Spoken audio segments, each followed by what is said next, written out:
नमस्कार दोस्तों, ये कहानी देश के एक बड़े रेप स्कैंडल पर बेस्ड है। ये एक रियल कहानी है जो राजस्थान के अजमेर में हुआ था, जिस पर एक मूवी भी बन चुकी है जिसका नाम है अजमेर 92, जिसमें 100 से ज़्यादा लड़कियों को उनके आपत्तिजनक फ़ोटो और वीडियो से ब्लैकमेल कर महीनों तक रेप किया गया। इस कांड में अजमेर के रसूखदार लोग शामिल थे।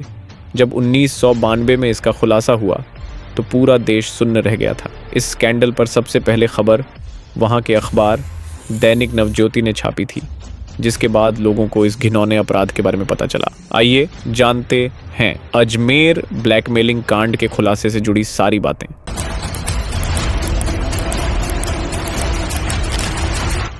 इस स्कैंडल के बारे में कब पता चला? सबसे पहले एक रिपोर्टर को पता चला जो बताता है कि अजमेर के अनाज मंडी में एक लेबोरेटरी थी जहां पर फिल्म्स के नेगेटिव पर काम होता था, जिसमें एक शख्स ने 4 रील खरीदी, जिसके बदले उसने 4 गुना पैसा दिया। और इस रील को देखने के लिए रिपोर्टर इससे ज़िद करने लगा। उसके बाद इसने उस वीडियो को देखा जिसमें लड़कियों के रेप वीडियोज़ और फोटोज़ थे। जब इस रिपोर्टर ने यह सब देखा तो उसने रिपोर्टर संतोष से कहा कि वो इसी न्यूड फ़ोटोज़ को खबर में छाप दें।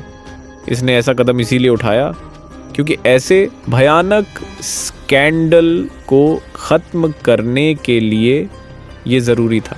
हालांकि फ़ोटोज़ में जो प्राइवेट पार्ट थे उन पर इन्होंने काली पट्टी लगाकर बाकी सब छाप दिया था। दूसरे दिन जब ये खबर लोगों के सामने आई तो ज़बरदस्त हल्ला मच गया। इस खबर के सामने आते ही एसोसिएशन के सारे वकील इकट्ठा हो गए और एसपी और कलेक्टर के पास पहुंच गए। फिर उन्होंने इस केस में कार्रवाई की मांग की। उनके इस कदम से कानूनी कार्रवाई शुरू हुई। इस स्कैंडल की शुरुआत कहाँ से हुई? अजमेर में एक श्रीहरि रोड है जहाँ पर कोई एक कॉलेज था।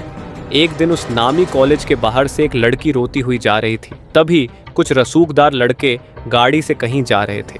जब उन्होंने उस रोती हुई लड़की को देखा तो वो उस लड़की के पास गए और रोने का कारण पूछा। इस पर उस लड़की ने बताया कि उसके पास पैसे नहीं हैं, जिस वजह से कॉलेज वाले एडमिट कार्ड नहीं दे रहे। उन लड़कों ने इस लड़की की फीस जमा कर दिया। फिर रोज़ उस लड़की से मिलते रहे।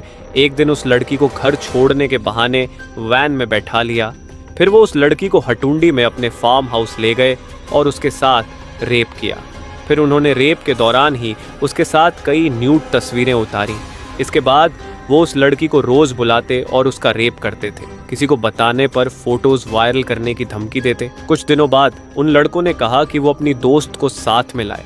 पहले तो उस लड़की ने मना कर दिया, लेकिन फ़ोटो वायरल हो जाने के डर से वो अपनी दोस्त को साथ ले गई। फिर उन लड़कों ने उस लड़की का भी रेप किया। फिर उन्होंने उन दोनों लड़कियों से और लड़कियों को लाने के लिए कहा। ऐसे ही करके बहुत सारी लड़कियां इस जाल में फंसती गईं। 1992 से नहीं, 1990 से हुई थी इस स्कैंडल की शुरुआत। इस स्कैंडल की जानकारी लोगों को नवज्योति में खबर छपने के बाद हुई थी, लेकिन इसकी शुरुआत 1990 से हुई थी। द प्रिंट की रिपोर्ट्स के मुताबिक पहली लड़की के रेप के बाद ये स्कैंडल इतनी तेजी से बढ़ा कि इसमें कई स्कूलों और कॉलेज की लड़कियां शिकार हुईं।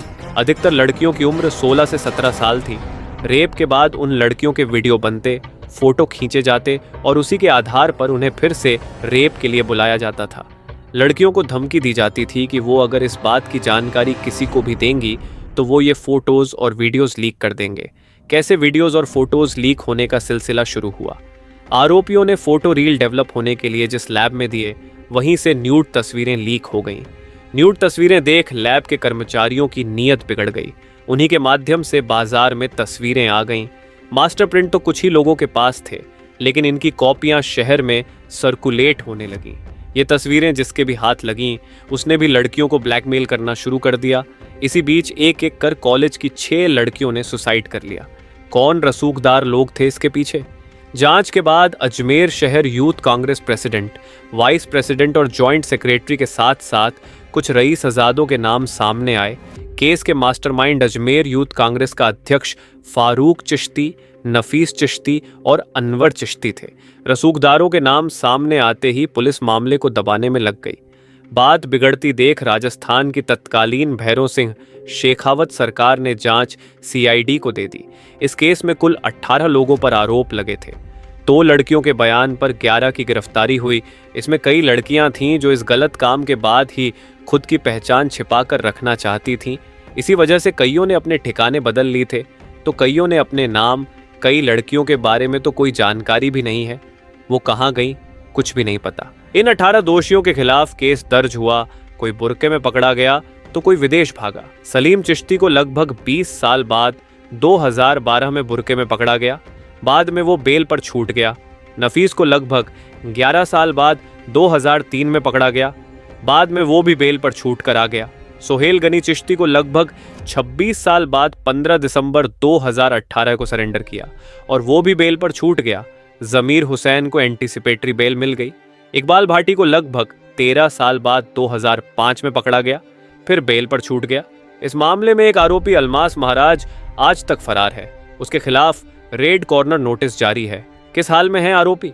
इस केस के एक आरोपी पुरुषोत्तम उर्फ बबली ने जमानत पर बाहर आते ही सुसाइड कर लिया। नसीम उर्फ टार्जन अंतरिम जमानत मिलने के बाद फरार हो गया। बाद में 2010 में पुलिस के हत्थे चढ़ा।